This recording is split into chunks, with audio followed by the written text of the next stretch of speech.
Good evening, everyone. Welcome to Clay's Couch here. This is your host, Clay, the one and only, coming at you the best way that I know how. And I am and privileged to be here tonight with another wonderful guest. We have here Blaike Bibbs tonight. So thank you, Blaike, for joining me here on the virtual couch this evening. Thanks for having me, Clay. So Blaike, just for the audience, explain what exactly that you're doing. You're very active out there in the political scene and all, and you have a lot of things going on at this time. So if you could just tell the audience what you have going on in your world this time, because we certainly would love to hear. We would love to help and participate as much as we can. Yeah, so no, as someone who's knowing what I used to live in North Carolina and kind of having my eyes still on what's going on from afar, I saw that there was an absence of younger Black candidates in particular that were running for office, the people that look like me. And I was like, okay, we need to bridge this gap, y'all. I don't like it. How do we do that? And so in doing that, so I came up with an initiative, and it's called The Clock Is Up. It's just me and some other youth organizers like really coming together and just really wanting to make a change and see a difference and create that infrastructure for us that we feel as though is not currently there. Wonderful. That's definitely good to hear because we certainly need more and more people of color running for office. Not not just any personal color, but we also need more younger people to seek office. But if you could just touch base more, how long have you had the caucus up in operation at this time? So it's a pretty new initiative. We've had it up for maybe a month. And it's just something that, as I said, we started from this election, and we definitely hope to see where it goes a little bit more because I know, this isn't just an election thing. It's something that's it's going to take time to implement. There's an infrastructure that needs to be put in place, and that doesn't come overnight. So we're here to do the long work in the long haul and to stay. That's definitely good to hear. Now, you did mention that you're originally from North Carolina. Where in North Carolina are you from exactly? So I tell a lot of people Raleigh sometimes because that's where my mom moved to my house. Okay. But believe it or not, before that, I actually did live in Pittsburgh, Chatham County. So a while back, that's actually where I got my organizing start. So I started the Chatham County and Chapel Hill Teen Democrats, and as a high schooler slash teenager. And after that, I've just been super involved since. Got it, got it. Now, just with all of your wealth of political and activist experiences, from what you're able to tell me, how wide ranging is that? Do you also have experiences working with political candidates and even elected officials much as you're able to tell me in that regard? So yeah, no, my political experience, I think it's definitely opened up a lot since I first started. Started off as an activist. After that, got involved with party politics a lot and did that throughout college and state and nationally. Um, then got more involved, I guess, in some larger scale organizing, more nationally. After that, I really worked on sorry, after that, I went on to be could do like more congressional affairs on that side ish, and then going on to be on the Hill after that. Wow. So has your time on the Hill, do you think that really kind of gave you a good introspection inside what's going on in the sausage factory? Because obviously it's one thing being on the outside, but actually being in, do you definitely see the need for even just more, I would say even interns or staffers of color? Because oftentimes there's a huge, to me, an inequality of a lot of congressional staff that's not necessarily representative of people of color, especially interns. When I've had opportunities to work on congressional interns in the past, I couldn't even live up in DC because one, it wasn't paying and it just wasn't conducive to my lifestyle at the time. But a lot of people that I know that have worked on the Hill were honestly were white, and they come from backgrounds or families that were able to afford them the luxury of working and living in DC, for that semester or two and such. But do you definitely see that not just not just with having elected officials, but even a large number of staff that be more representative of us. So yeah, I will definitely say that it has it's spiced up a little bit in regards to the Hill. I can definitely say when coming there, and I'm so thankful for so many initiatives like pay our interns and other things of that sort.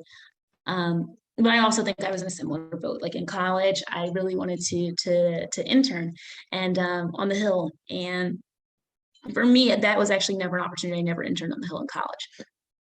Because of funding. And I think that there are, some opportunities for students to get funding on the Hill. But those funded internships that are, or at least ones that give substantial financial help, they're just so hard to get. And it's so competitive. And so it's just so many students just unfortunately don't have that opportunity. And it's very unfortunate. And I think that we do need to make space for more people that look like us. And I think there's definitely, there are some works in progress, but we definitely need to see them progressing. And I think it's also up to us too to as people who are, may have already surpassed that or on the outside or whatever, but to speak up and say, hey, this is a need here. These kids deserve these opportunities, and making sure that we're giving them that support.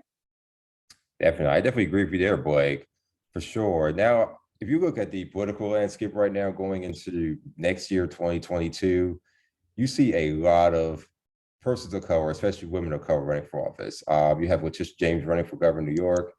Obviously, the South Carolina gubernatorial race has a woman of color running, and you have Stacey Abrams just recently announced that she's running for re-election next year as well. Does that at least give you some hope that things are trending in the right direction when it comes for candidates of color running?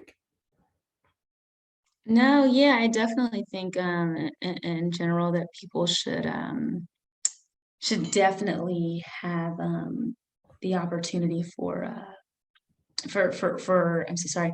I think people should definitely support women of color and support them in that initiative. But one thing that I'm very, very big on is, not just supporting someone um, because of identifying factors, but also really getting down to the nitty and gritty of it. Because I think when we're talking about women of color, you could sit here and say, Blake, do you support Winsome Spears? And I would say no. So I think that, there's also that component to it too, but I definitely want to see more young women of color that look like me and that are qualified for the race. And I think it's also a matter of us, prepping some of these people and moving forward.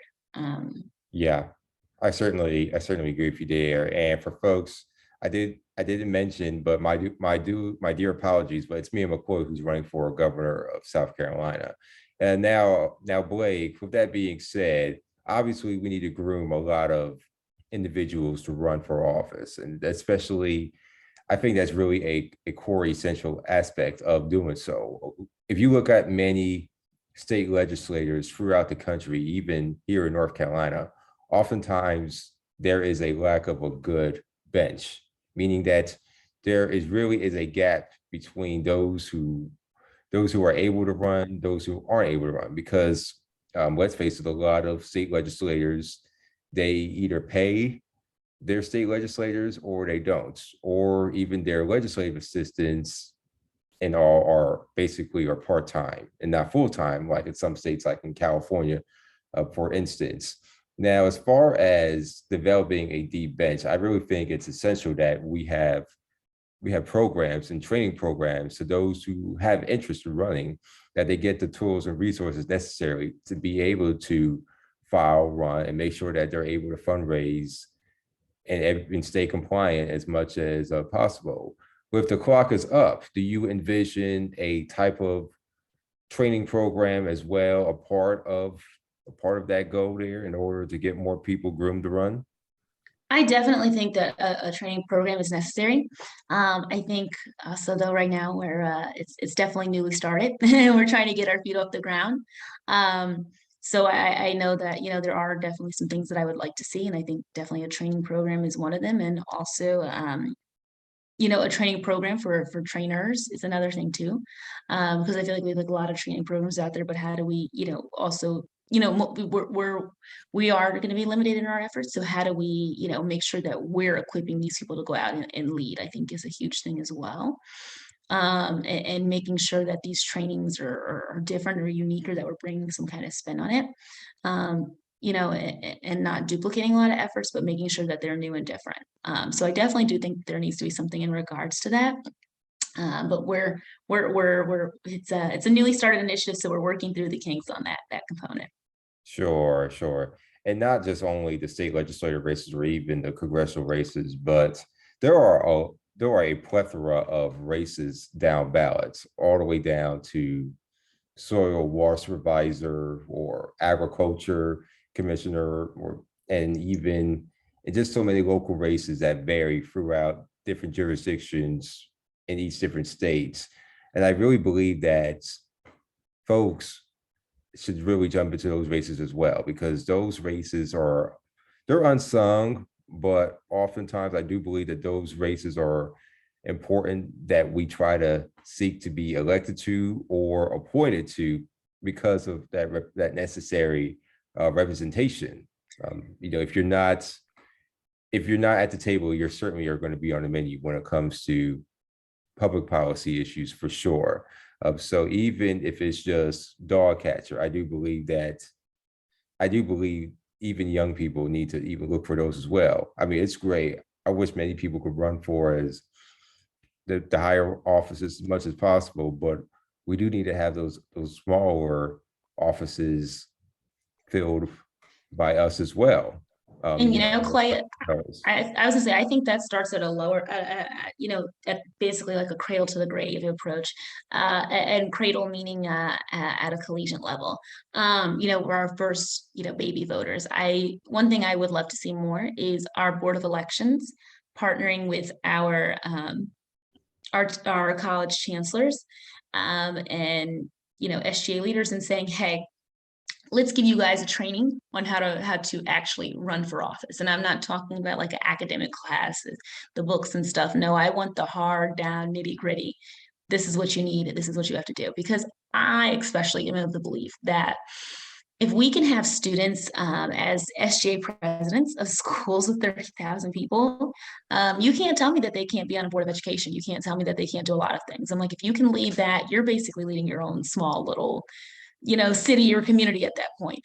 So we need to get those people to run for these local offices, and make that a pathway and a bridging thing where it's, even, right after college, or maybe even if you're in college and some people have the flexibility. I think, how do we get them in at those really, small levels there? And I think, if we can do that, even at the base level, we're prepping them for such an amazing pipeline for becoming, more involved in the future. And we're really creating the infrastructure and the base, but it has to start somewhere.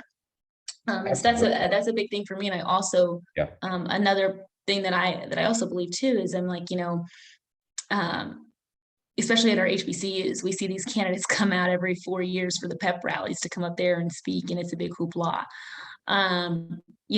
My thing is, why can't some of these campaign managers, come out, on the off seasons, or on the, on the off seasons or whatever, and have a big hoopla and get these kids, this is what inspired me. This is how I ran this campaign. This is what you guys need to do to go out, because you're our future.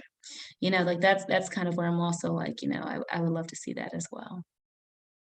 Yeah, I definitely, you're right about that. And if correct me if I'm wrong in what you're saying, Blake, but you do mention cradle to the grave, and especially with having some initiatives on college campuses. Would that also too, and correct me if I misunderstood you at all, but would that also include reaching out to political science departments and even looking into having that part of the curriculum? Because I myself was a political science major, but there was hardly any courses relevant to how to run for office. It was more theory based and all. So would that even be in your vision to even talk to political science departments to where you have students who are political science majors basically enroll in any training program for any Yeah. requisite credit? So for me, I definitely think that it should be, those things should be intertwined in the computer in political science classes as well. So that is one thing. But I also feel as though as well, And I guess from my end, I think it needs to be a combination. I think that, the courses do need to be taught differently so students learn that. But I also do feel as though, on campus and stuff like that, I'm challenging, the Board of Elections and other local, entities and parties and stuff to come together and have an actual like week-long kind of like boot camp training course, because I feel as though, that intense um factor being available on those campuses as well is also, it's just, it gives you some kind of different, real world applicable experience having something like that that's kind of intense. But I do feel as though in regards to, and even if that is students should be able to get extra credit for something like that, I do believe, or get credits for those or some kind of academic credit. I think that should be one thing, and I also do think it should be put in the curriculum. But I think an intensive, applicable, like on the ground training should be offered as well. Oh yeah, definitely. Because really, just a lot of people from my experiences, from what I know, they come out, of these political science programs not really knowing everything. And a lot of it is just archaic, and it's not really, to me, it's not really nurturing those people who want to work in politics or even run for office to have the right tools or even knowledge at all. So definitely I was keep a poli-sci major myself, Clay, and I definitely think I could have gotten some more real world applicable experience. I'll say that. right. Are you familiar with Blake, Run for Something? Because they seem to be an organization that's more in alignment with what you're trying to accomplish. For one, do you know about Run for Something? Yeah, no, I'm definitely familiar with the initiative and with their program, and I think it's really cool. And I think it's amazing. I think more people should be a part of it. Um, I know for me, I just started mine because I know that, right now, this moment, I have a specific invested interest in North Carolina. I think, that's my home. And that's where I really want to see, I'm invested in, like, I want to see change. I want to see, something that's super applicable and specific and tailored to us. So that's kind of where I started this. And I also really want to see, as I said, something specifically for young Black people. I think that's a whole nother dynamic right there, and making sure that there's a space made for us, because sometimes, I feel like, in all things, sometimes we don't always have, still don't always have spaces and things that are and other things. So I think that all the other programs are definitely really great, but I want something super specific to us and in our communities, and navigating those things to make sure that we have a great chance at our candidacies. Yeah, definitely for sure. Because a lot of these new packs that are coming out that are aimed towards getting young people to run, nothing is really exclusive to young persons of color. So, there's another one called Blue Future as well that I'm aware of, and such. And that's more geared towards conservatives, conservatives of all, but definitely there needs to be, what you're doing with The Clock Is Up is really important. And I really do hope that it makes waves out there, because there's certainly a lack of young Black and brown individuals that are seeking office still. And oftentimes the narrative is that when one tries to who matches that demographic seeks office, they're often told to wait their turn, or there's not Mhm. enough meat on the political bones, and that they have to jump through a whole series of hurdles, even from the old guard of African American politicians or stakeholders in the community. So even though a lot of times there are this kind of those natural systemic barriers in place, oftentimes our biggest hurdles, speaking as African Americans, can be our older our older voters and our older political stakeholders, who look like us. So how would The Clock Is Up aim to even tackle those hurdles? And that's probably more on a local level. But how would you how would you bridge the gap between the old guard, the old gatekeepers, and the newcomers? I think one thing is I'm definitely of the mindset that, um, let's always just try to find the common approach and common thread at first. And so I definitely think it starts with a conversation. There needs to definitely be community conversations held between, people that are leaders on both sides and saying, how do we work together? Because I do think, ultimately, I do think that we need to have the space for young people. Um, but with it, I definitely I understand their perspective of the fact that they have a lot of experience and wisdom. So my thing is with that, if they feels that way, how do we bridge that gap and allow them to, um, be able to, really, or, not, move from those seats to being able to mentor us while we're in those seats and impart that wisdom upon us so that we have more guidance and direction when doing it. And I think that needs to be a thing there because I definitely do think, there's stuff that we can learn from people's experiences. But I also feel as though sometimes people have already had their experiences and it's time to give somebody else their own. Yeah, most definitely. I couldn't agree any more than that. But we have to take some time to take a quick break here. But we will be back with more Clay's Couch right after this. So please stand by, everyone. Welcome back to Clay's Couch here. This is your host, Clay D, the one and only, coming right back at you the best way that I know how.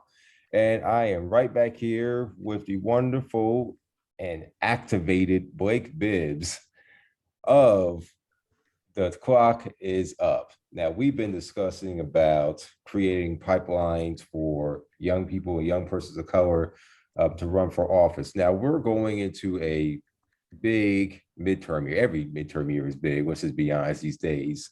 But we have a big midterm election coming up on Tuesday, November 8th, 2022. And obviously, there's a lot of, as I mentioned earlier, we have a lot of hot gubernatorial races and a lot of state legislative races and a lot of Senate races. So with that being said, Blaike, how are you feeling about these elections shaping out? Do you have a prediction on whether or not the Democrats will retain the House or you think that it's going to fall to Republicans? And So I will say this, in my opinion. if you can give me synopsis. I like to be an optimistic person. So I will lean on the side of optimism. But I will definitely state that I think that there's a lot of work that needs to be done. And I think that's in all stances. And I think, we have some work to do. And I think it's really, the work that we're doing now and carrying out now at this current moment is definitely going to be a clear indicator of what we see in 2024. I definitely agree with that for sure. And as far as what The Clock is Up is aiming to do, are you also willing to work or partner with other like-minded organizations to achieve your goals, at least in the short term? Of course. So this is my thing, Clay, and this is something that I'm a very strong believer in. And we see it so much. We don't need to be duplicating efforts. If somebody's already out there doing it, and with the work, and it's something that and it truly aligns with your goals. Now, sometimes certain things don't align, and that's another story right there. But if it truly aligns with the same goals, why duplicate the work? Because if we're really working towards the cause, it's about making sure that we are combining our efforts to get what's best done for the need. Yeah, definitely, for sure. I mean, look, collaboration is going to be very key, especially to closing a lot of these gaps for sure. Now, Blaike, do you have any intentions or any aspirations to maybe run for office yourself in the future, given all of this? I try to take everything one day at a time. I can definitely say that. I know right now my calling is definitely to at least be working on this infrastructure and focusing on making a change. And I think that's kind of what I'm trying to do, definitely from being afar, because I know I also am currently not located in North Carolina. But I don't know what the future holds or entails. And I definitely know that I care about my home a lot. And so if there is something in the future that I see, and I still see a dire need there, then my mind is always open. But I definitely, I just know right now in this moment, my calling is shifting me to a different side. Hey, I hear you. You spoke it like a true politician right there. So you're all right. That's definitely good to hear for sure. Now, as far as what you're looking to do with the clock is up, what is the 1 to 2 year plan for it? Obviously, you have a lot of great things that you're looking to do, but what would you at least like to see done, at least with the 2022 cycle? I think realistically, my immediate goal is number one, just create kind of like a buzz for these candidates, create a buzz. I think that that's number one, at least letting people know that we're out here and we have these opinions, so y'all need to listen to us. And then I think the second thing after that is definitely making sure that we are connecting and collaborating. I think that's the next component to me, because I think without these connections with the schools and board of elections and stuff like that across the state, you really can't implement anything. So I think my biggest next step for this is going to be relationship building. I see for sure. Is there one race in particular out there, whether it's in North Carolina or anywhere else, that's really catching your eye right now that you can say at the moment? I will say that there are some races that I am interested in. I think, especially being a North Carolina native, we've seen so much turnover this year in regards to so many races, and I think we have somebody that we will see. I know in particular, like some of the congressional races are crazy. Like we've had two members that are longstanding members who have retired, so I definitely think their races will be interesting to watch. We'll love to see who pops in them. Hopefully maybe we can get some young Black candidates. The clock is up. Um, and I think, definitely even down ballot, we're seeing some interesting opportunities for change as well. So that's kind of where I'm at. I'm like, I would love to see what young people are gonna come out there and throw their hats in the race. For sure. But also with all the partnerships that you are exploring, do you see any possible partnerships with faith-based organizations, churches that you could really make the impact with right away, or do you even have a plan for that at this time? Because I really do believe that historically speaking, obviously, faith-based community, especially the African American church, was very instrumental, obviously with the civil rights movement. But then there was a period where I'm sure it was just absence. And I think we're seeing a resurgence of that now. Do you think the faith-based community can even play a central role with your organization that you have? So I definitely think, Clay, that is a very good point that you brought up. I have not probably looked into that as much as I could have, but I definitely think that's a great component to add on, is looking into some of these faith-based organizations, because especially in North Carolina, I know they are definitely some key stakeholders. Oh yeah. I mean, there's no place where I don't even think you could even not tap into, because everything is just going to be so crucial. Now, you had mentioned earlier about infrastructure. Now, do you believe that with the infrastructure that your organization can have a good messaging program with regards to how infrastructure can affect and benefit constituents? Do you think messaging will be a part or can play a part of your organization as well, especially if you're obviously are recruiting candidates to run? So you think messaging will play a central part of obviously your operations at the end of the day, or your campaign strategy even?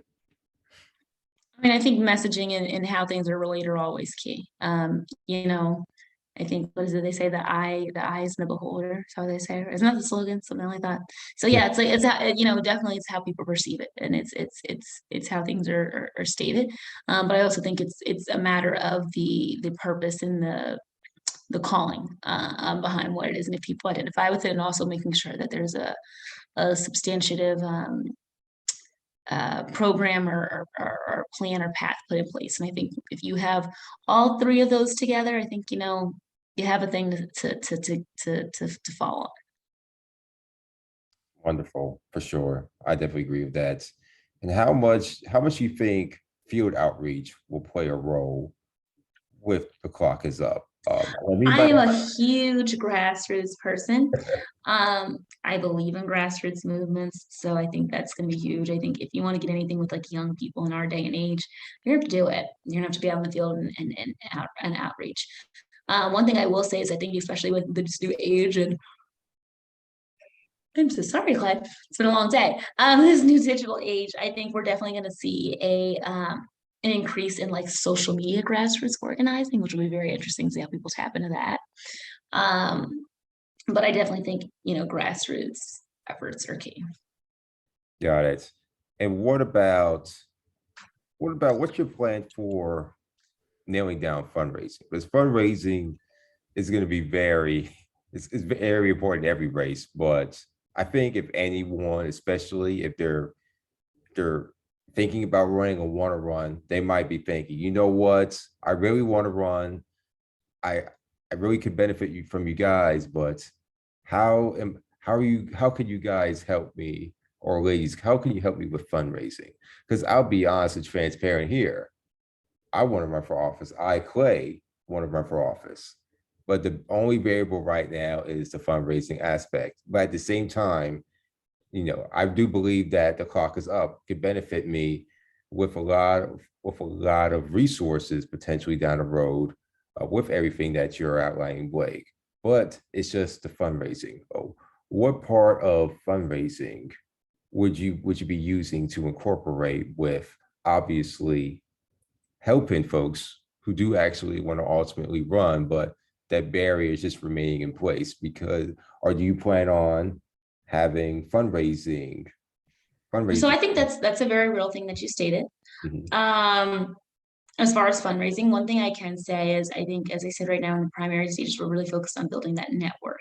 So for me, how I'm looking at that network is how do we make sure that we have or we're connected, intertwined with young Black fundraising um, campaign people across the country. And I've already started to identify a few. But how do we make sure that we're connected with them so that when people are running as well, as I said, we do have a limited team. So how do we make sure that we're using our efforts as much as possible? But how are we plugged into these people and we have a pool of people so that when our people are running, they know, these are the people that we can automatically contact who are committed to these young Black candidates, and they're going to help us go out and get massive funds because they're specialized in it.